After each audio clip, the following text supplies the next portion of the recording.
Blake, when's the last time you got yourself into hot water on the internet? Toby, I never learned how to spell Super Bowl.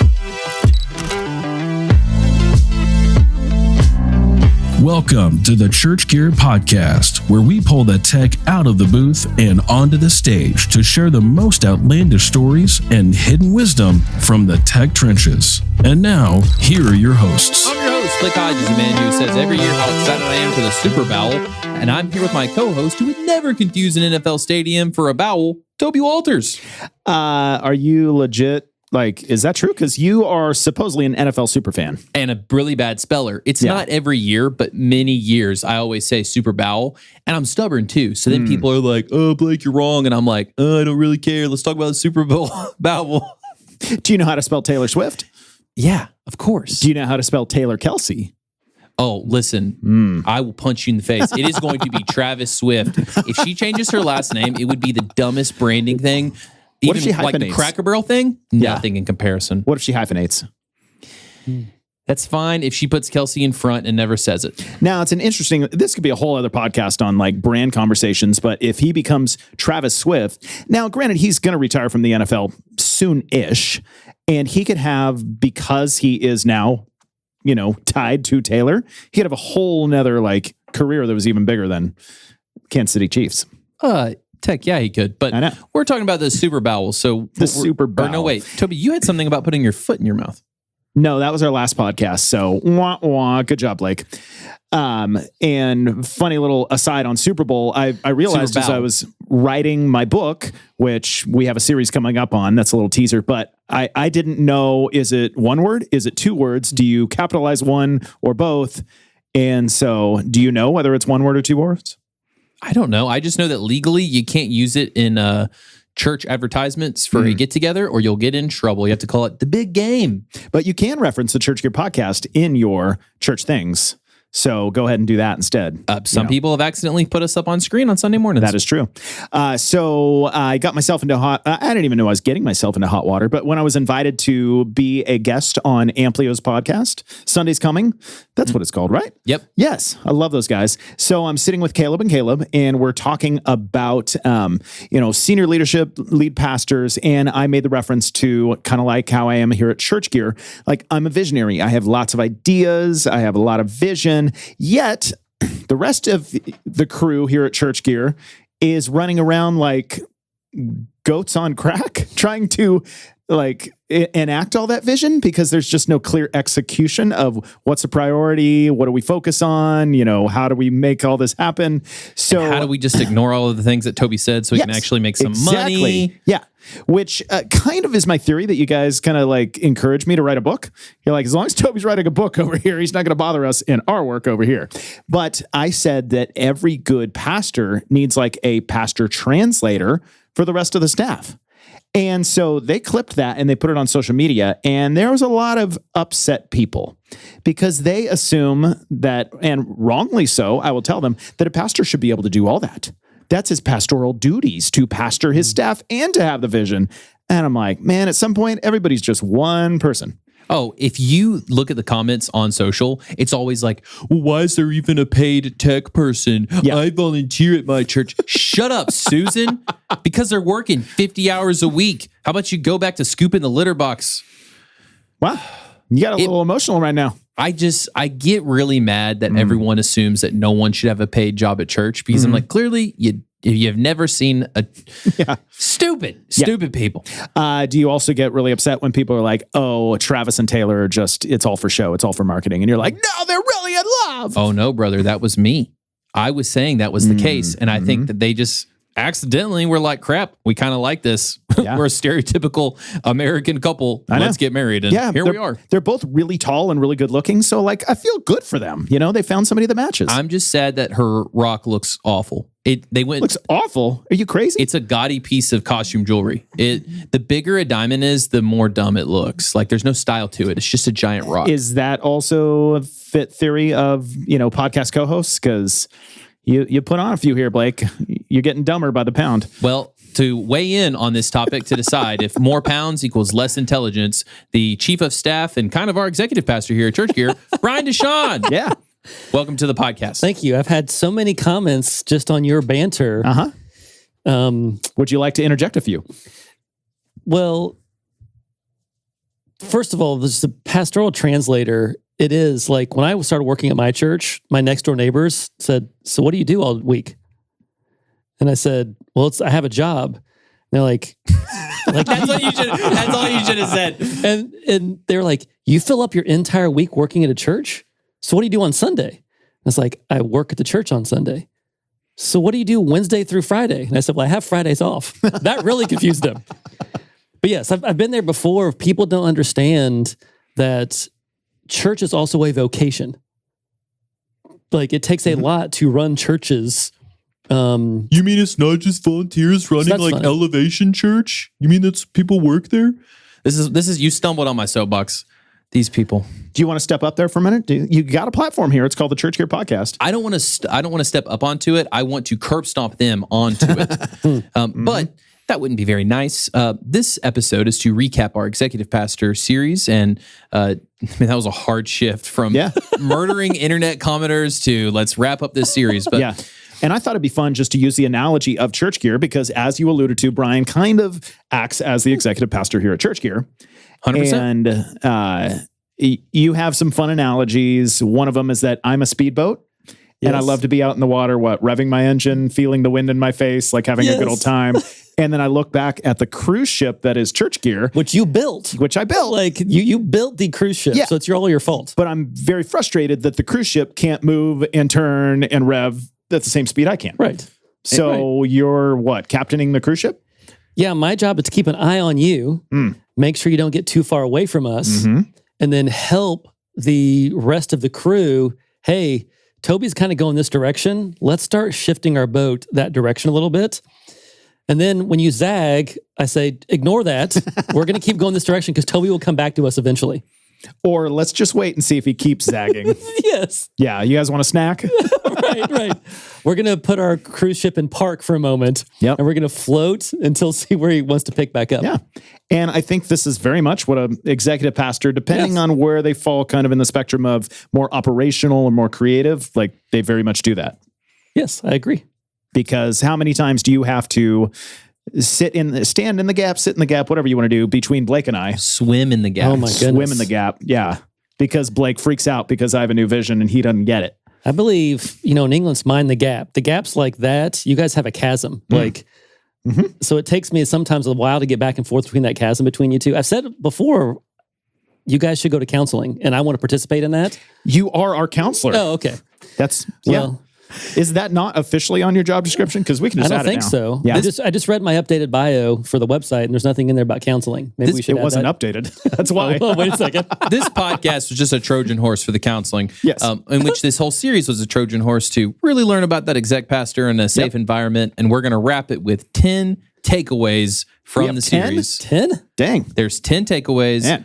that you should have got from the XP series. And if you're like Toby, who never does all the content, you want to just get all of the 4 episodes in one, this is that one episode for you. And I love how Brian, not this Brian, but the Brian on the Covenant Church's episode said he is the make it happen guy. So which one of us is the make it happen guy? Blake. Blake's making this podcast happen right now. Which Caleb Lepke, make it crappin'. Make it crappin'. And your appearance on the That's Sundays right. Coming podcast was so bad that they had to rebrand to the Thursdays Over podcast. So, all right, the first takeaway we all 3 had. So we're going to lead off with that one. It seems like a pretty big one. The way I said it was just trust is built over time. A specific example was only spending what you had to and being clear when it was a request or want. I do want to put a little context here. We're specifically talking about the relationship between executive pastor and production person. So that was, if you didn't listen to the series and you're just tuning in now and you're like, is this about what an executive pastor does? Well, we talk about that a little bit, but we're specifically talking about, gluing the relationship of the executive pastor and the production guy together. Yeah, when I listened to the podcast, this was the number one thing they talked about. All 3 episodes talked about trust and how you have to build trust in these relationships. Because the perception can be they will be at odds with one another, which these 3 cases of the people you had on the podcast, that's not true. No. At all. But they've worked to build trust. We, scoured the world for relationships that they didn't like each other, and nobody was willing to come on this podcast and say, except for Blake and I. Okay, so I was going to Shut up, joke. loser. Toby, what percentage of trust would you say has increased between you and I in the past 4 years? Don't answer that, Toby. You're at 5 years now, dude. Oh my gosh. I gotta know. get It's out of just here. felt like 4 because it's been so exciting. Oh boy. It depends on the day, Blake. For real? Sure. Just how you feeling that morning is how much you trust someone? No, I mean, like back in week 1 when we're in the van together picking up gear at some random church and like, this is fun. And we're like, we don't know what we don't know. You know, Maybe you trusted me more back then. it was like Dumb and Dumber compadres. But I do think you two are illustrating an actual point that trust is never static. We can always work on assumption. I trust you, so therefore I trust you for all times in every situation. But trust is never static. You know, it's either everything we say or do is either building or eroding trust. And so sometimes we have this perception that, oh, I trust you, so I just trust you. Well, yeah, that's kind of partially true, but you could also do something tomorrow that I may not lose complete trust in you, but you've eroded my trust by maybe 1 or 2 points. And so I think your answer is kind of accurate. It's like, it moves and flows. That's the reality. And oftentimes we don't want to confront that, but that's how trust works. And how much easier is it to erode trust than to build trust? Oh, you can erode trust like that. You can fall off the cliff of trust, and then it takes a long time to climb back up. Yeah. And so that's what I liked about listening to all these pairs of exec pastors and production people, that they work on it constantly. The things they talked about, the stories they told, they're working on it constantly. And Blake, do you remember like which pairing had been together the shortest amount of time? Ooh, I don't. Because I mean, all of them have been together for years, working together for years. And sadly, that's just something you can't microwave. You can't microwave years and experience and reps, but you just got to focus on it because the trust does get built over time and seem to be the key to all of their relationships. Yeah. And I mean, there were a lot of takeaways in there that will help build it faster, but you can't just turn trust up with a dial. Right. And I think, Toby, something you mentioned, and I kind of put this in my own notes, that what they said was just about shared experiences. Shared experiences can help build trust. Because when you build those experiences together, then when you get to things like, hey, we're not exactly aligned, or we're just seeing this from a different angle that sometimes can create conflict, you can rely on those shared experiences going where you have built trust, so you can try to work through those things. You know, we've spent so much time on trust, I'm starting to glaze over. You know, sometimes you just got to have just the pertinent details, which leads us right into point number 2, the tech takeaway about how to present a plan the right way. Brian, do you want to give us your And you're really making it crapping here, Blake. I am. Good job. Yeah, I liked, I think this was Kevin, see the exec pastor on the first episode? Yep, at Crossroads. Yes, Crossroads, thank you. He's the one that talked about this, and it kind of came up a couple other times, but you know, oftentimes you think about budgeting, like production people are putting budgets together for things they want to spend money on, that even here at Church Gear, I've seen this with our staff, you feel like you have to present something.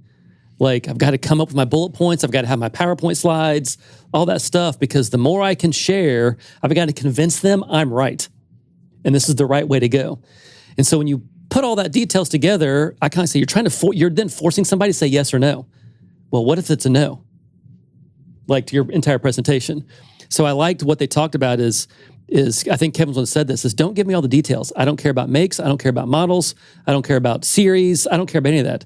Give me the purpose and the vision of why this gear matters. You know, stick to purpose and vision of why the gear matters and why it's important for us to spend the money on that thing. And I talk about that here at Church Gear when I worked with people. It's like, hey, stick to the headline. Give the headline. Let them ask a question. And then give an answer to that question. Don't try to answer every question on the front end, because then sometimes it can feel like, oh, I'm hiding something. I'm trying to mess your brain all up and give you so many details, you actually have no idea what I'm saying. Or you lose trust by saying too many details. I won't say how many times Brian has given me that exact piece of advice to take my first off-ramp and not try to answer every question, but I may have heard it 1 to 72 times.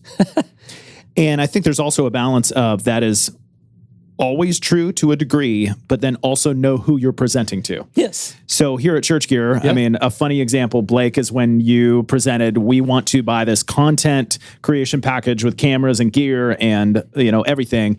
And you said, then this will make your wildest dreams come true. And like, that wasn't word for word, but it was essentially almost word for word. And I was like, Blake, you just presented me a plan with all new equipment. I'm like, do you not know me at all? But I got you multiple videos with over millions of views every time. So I'm just saying, wildest dreams came true. Yeah, that's a good point, though, is you have to know your audience. Know who you're presenting to. And that also goes back to building a relationship to know what makes that person tick you're seeking approval from. Mm-hmm. I mean, it's very rare, and it would be very lucky for a production guy to have, let's jump up to the lead pastor who knows makes and models, who's like, wants to go to NAB with them and geek out over the latest LED technology. Usually a pastor is like, hey, what would it cost to put a giant LED wall in this place and do this? And they're looking for like, is it $10,000? Is it $100,000? Right. Is it $1 million? And techs tend to think operationally, but sometimes executive pastors like Kyle are creative. They don't want makes and models, but sometimes they are like technical and operational, and they're like, I'm going to need some more detail than that. Like, and we talked about contingency. Brian in his episode is talking about there should always be a contingency in there. So know your audience. Well, my contingency plan is to move from number 2 to number 3. So Brian, hit us with your number 3 takeaway from the XP series. Yeah, I love this. Is remove no as one of your answers. No. You're fired. That can be on both sides. You know, you could get a pastor wants to do this, and the production director says, no, we can't do that. Same side, production director goes for money about something, and the exec pastor goes, no. When I worked at my church, I had an experience with somebody on staff that they got known as a no person. And it got so bad that there was a handful of people on staff say, can we quit inviting him to meetings? That's how bad it got. So I met with them and I said, hey, you're getting known as a no person, and it's not very healthy for us. And so people want to stop coming to you with ideas because they're afraid you're just going to say no all the time. So how do we get to a yes? How do we get to a yes? And you don't have to say, yes, I'm doing it to like placate somebody, but can it be a yes, but, or how it was shared on the podcast, I think was, what was the might could be or something like that? Whatever the phrase was, I'm getting the English incorrect. But it's easy to become a no person because no is just an easy answer. Yeah. But how do you get to a yes, or what does a yes have to look like? And I even like one of the things, it's okay to say, you know what, let me go investigate that and I'll come back to you. Yep. Blake, I'm going to misquote you, but you always like to say some version of, yes, we can absolutely make that happen. How much time, money, and resources do I have to do it? Yeah. Well, I mean, literally anything with time and money you can make happen. So someone phrased it, what you just said, Toby, I think really succinctly when they were like, not on this series, but said, I always have a yes, but. Yes, but it'll cost this. So I love that. And also, Brian, I really do like you reminding us of let me go think about it. I think I feel that all the time where I'm like, well, I've got to just always have the answer. Just give yourself let me go think about it. Yeah. And it might also help you relieve the emotions. And that's healthy to do that too. You know, that oftentimes we feel like we're such a performance culture that we feel like kind of like dance, you know, like, hey, give me an answer right now. You know what? I don't have an answer for you. That's my honest comment. I don't have an answer for you. If you give me a little bit of time, I will get a solid answer for you, or I can give you a really horrible answer right now. You choose. What would you prefer to have? Mm-hmm. It's like when Toby said, Brian, can you fix Blake? And Brian said, let me get back to you. And he's trying to move me to 90% because 90% is an A, which is our 4th tech takeaway. Well, you're starting at 8%, so that's a drastic move. Do we just start at our default Enneagram number? Because if so, 8's not too bad there, I guess, on our starting point. Brian, hit us with that number 4 takeaway. I was working with somebody once, and he would always say, he's like, hey, I'm working on this. And I was like, can I see it? And he's like, well, wait till I'm done. That was always his answer. Wait till I'm done. And one time I told him, I said, I'm tired of waiting till you're done, because in some senses, you're never done. If you're seeking perfection, like my plan is going to be perfect before I ever share it with you, I said, let me come into your process a little bit. I said, if you're building a house, do you wait until your house is 100% done before you show it to your family or friends? You're probably, hey, can you want to come and see how we're doing things? Come and look at the rooms. And I just use that example as sometimes it's okay to let somebody come in and see your house being built. Let them speak into it along the way. It might actually make it better, you know? And so that's where I kind of take that from, is like 90% is still, everywhere in America, 90% is an A. So why do we always work to try to get 100%? Because very rarely does that ever happen. And also, when it's done, it might be wildly off course from what it was meant to be. Yes, exactly. We've talked about that here at Church Gear. Yeah. You know, So that's just, I like that quote, is that 90% is an A.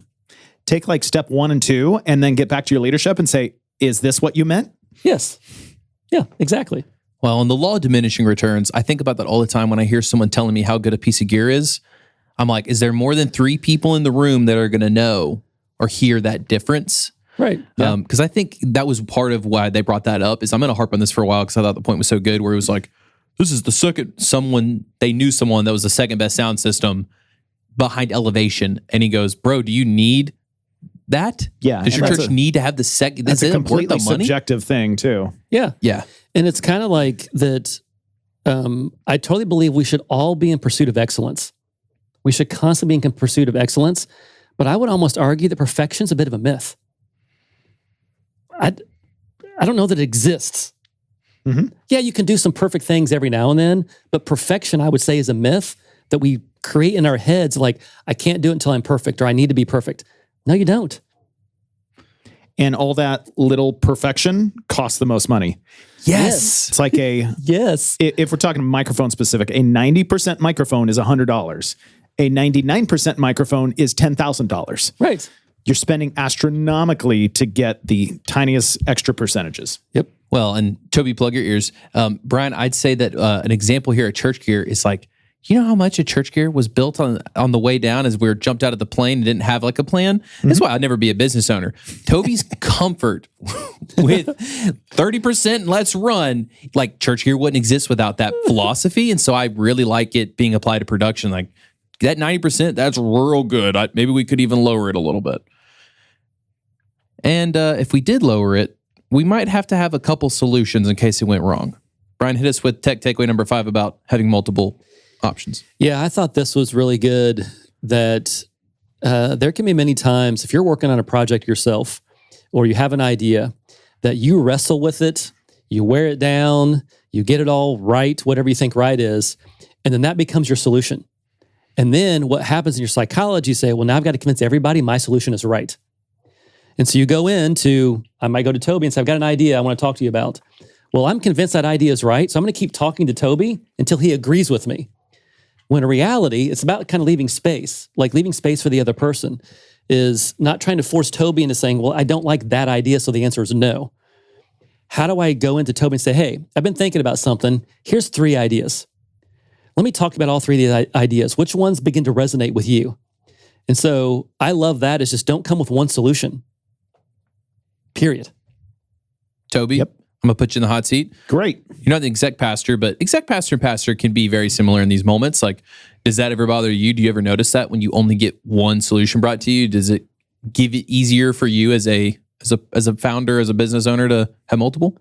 Yes, I'll use, again, I'm just teasing my book here, working with a book designer right now, and they're sending me multiple ideas. They're not just sending me, hey, here's our best idea. Because if they sent me their best idea, I would just automatically be skeptical. Because I'm like, well, I haven't seen anything else. So how do I know that that's the best one? I mean, we live in a society where we have, how many cereal boxes on the shelf. Now, at some point, you get too much choice, but like having 3 options, whether it's good, better, or best, or just like, hey, here's 3 different ways we can approach this. Here's, most expensive to least expensive. Just don't overwhelm your leadership with options, but leave a few options on the table. So it looks like you actually thought about the, multifaceted dimension of this problem, whatever it is. I see this play out the most practically when Toby will send me and Brian 13 ideas on a thing. And I'm like, that one's crap, that one's crap, that one's crap. And then I'm like, oh, that one's really good. And if he hadn't sent me a list, we would have just been no or been at odds. But then because I got to pick out the one gold nugget, then we're good. And what's also funny about that, you reverse engineer it. I send it to you and Brian because then I'll get multiple perspectives. Yes. Yes. And it's funny how we can sit here and we can talk about, oh, this is how it should be. Yet a lot of times we never do it this way. Yeah.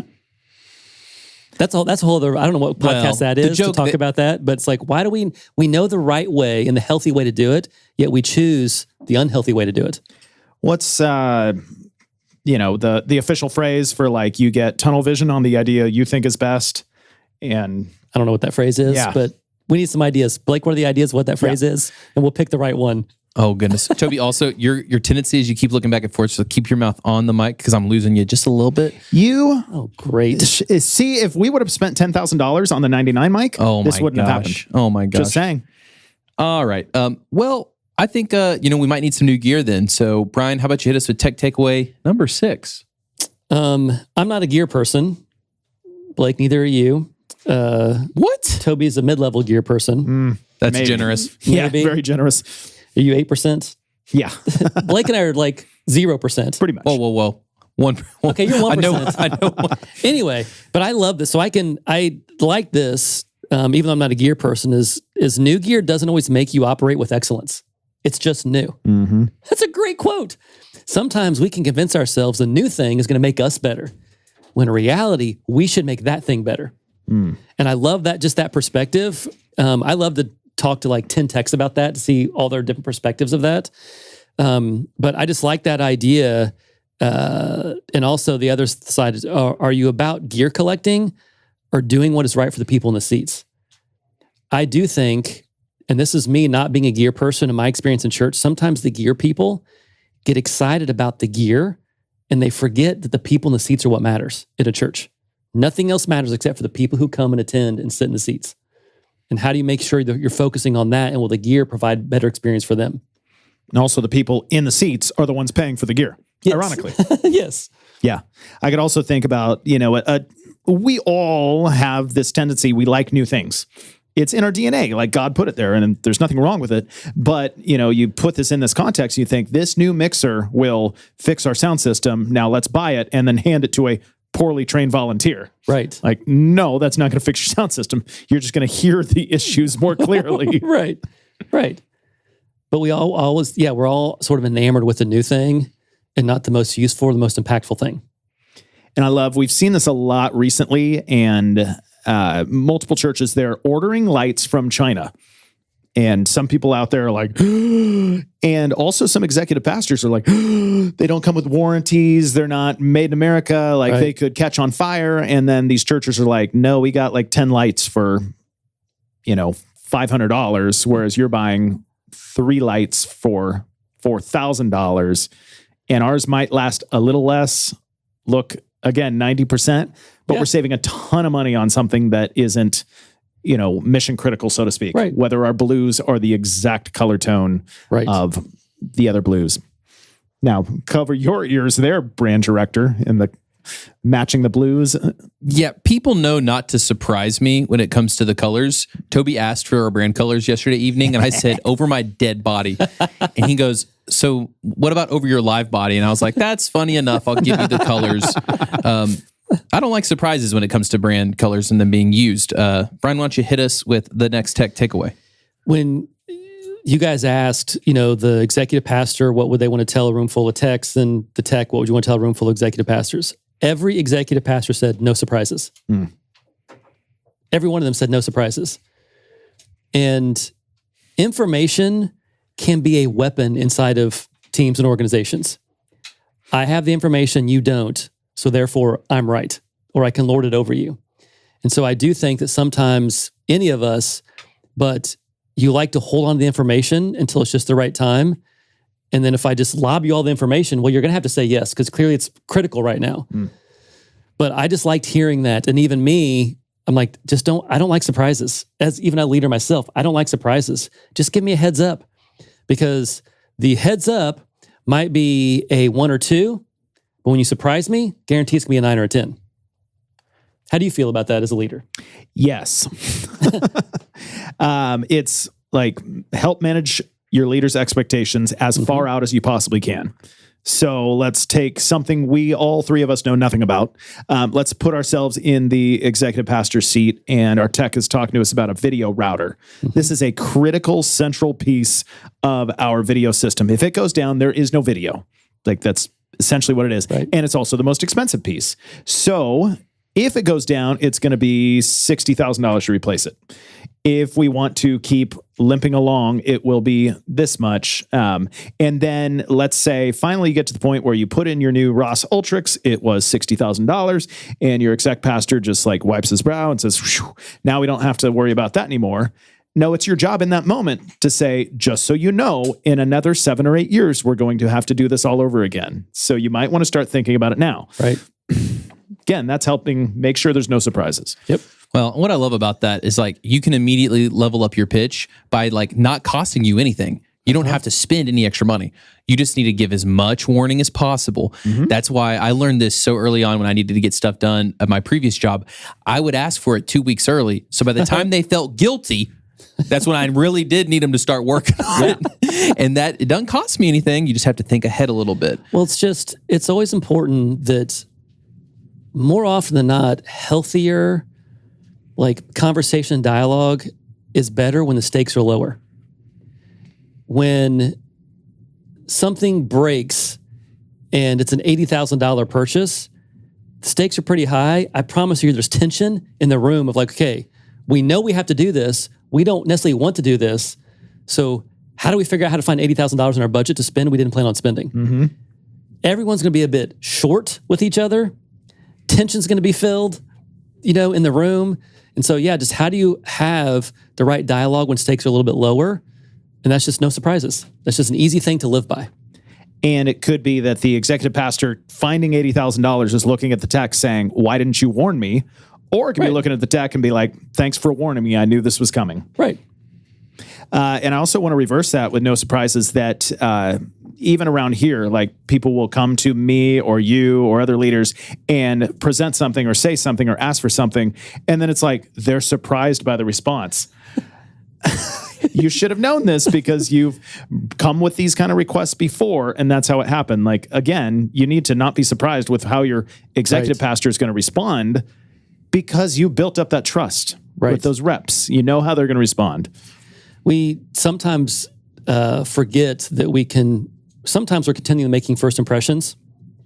And so when you have something like this about no surprises, it's like, I really do have one chance to get you to feel a certain way about my pitch I'm going to make to you at some point in time. And if I'm always coming exasperated, that's my impression I'm putting on you. And when you don't respond the way I want you to respond, I blame you when it's really my fault. That I should have been, okay, what's the impression I need to make? How do I at least get you to come, not even my way a little bit, but I like to say it this way, is how do you design a center? How do you find the things we agree on? And then build out from there together. And I think sometimes people like, well, I know what you're going to say. I know what I'm going to say. So I'm going to go ahead and say what I'm going to say and try to convince you to change what you're going to say. As opposed to, hey, Toby, we agree on this, right? Like this, whatever this thing is, let's find our commonality. And now what do you think about that? What do I think about that? And you build something new together as opposed to always having a side and trying to argue it down and wrestle it down, then no one's happy. Yeah, because then everyone is feeling a lot of emotions. So, Brian, why don't you hit us with our takeaway number 8? I love this. Leaders, I call this leadership gold. Leaders should have predictable emotional responses. Yes. The moment he said that, I wrote that down in my personal notes. I have a personal note quote. I put it in there. I was like, that is so good. It's just healthy that all of us as leaders is that people should be able to know what to expect when they come to me as well. Like you kind of reverse that around is I should have a predictable emotional response, whatever my emotion is. I mean, I could talk about this for an hour, but I just thought that was a really good perspective. Just remind us as leaders is be consistent for your people and don't be up or down because then what happens is they might try to go, okay, Toby's up today, so now I should go pitch him on my 13 ideas. Toby's down today, so I'm just going to leave Toby alone. But in reality, that day I want to leave Toby alone, that might when I actually need him to make a decision on something. I like that one a lot. I'm going to just wildly change my personality every now and then just to mess with you guys. Toby, your whole personality is wildly changing at all moments. It's like a chaos cube. Oh, goodness. Well, let's do takeaway number 9 then, Brian. Well, this was my favorite. It's very personal to me that, the role of the executive pastor is to carry the heart of the senior pastor. So, my job, if I play this in our context, my job is to help carry the heart of Toby and also fill in any gaps, And so if I have gaps? If I apply this, if I apply this to church gear, then it's Toby's my senior pastor, our senior pastor.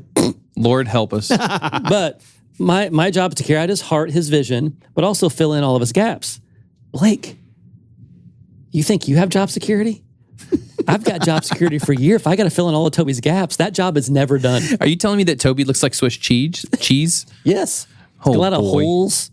And are you also trying to say that senior pastors can't do everything perfectly? They cannot. Imagine that. Oh my goodness. That we need to do that episode. Because it's like this goes back to what we talked about at the very beginning of the Blake stomping on his curb of this. Is I have a good buddy of mine that we worked together at our church for quite a few years. And we had talked after we both left, we're just working in churches like that we think one of the myths is that senior pastors should be good at everything.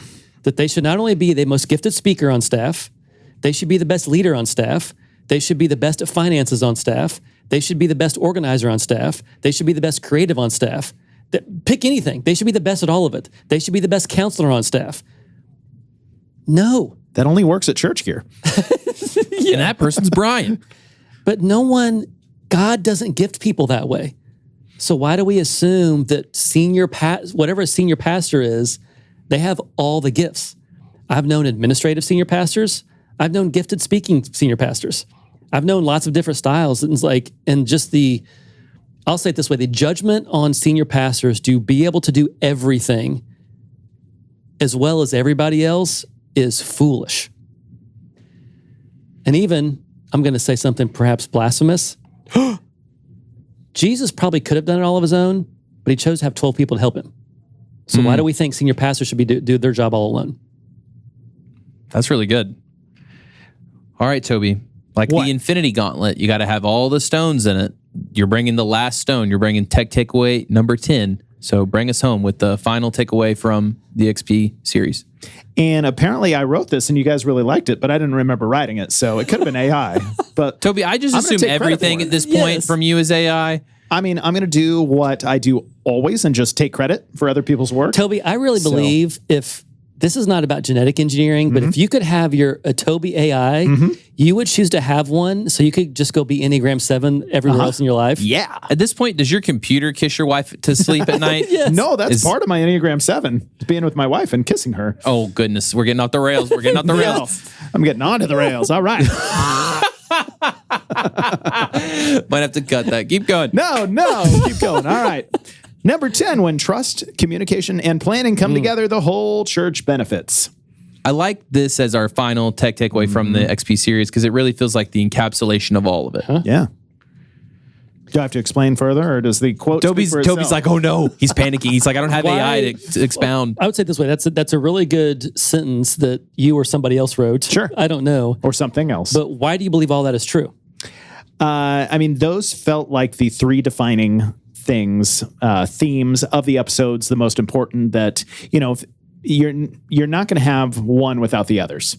Right. If you don't trust each other, you're not going to plan together. You're not going to communicate well. If you don't communicate well, you won't trust each other. You can't plan together. So those three things are tied together and essential in the relationship.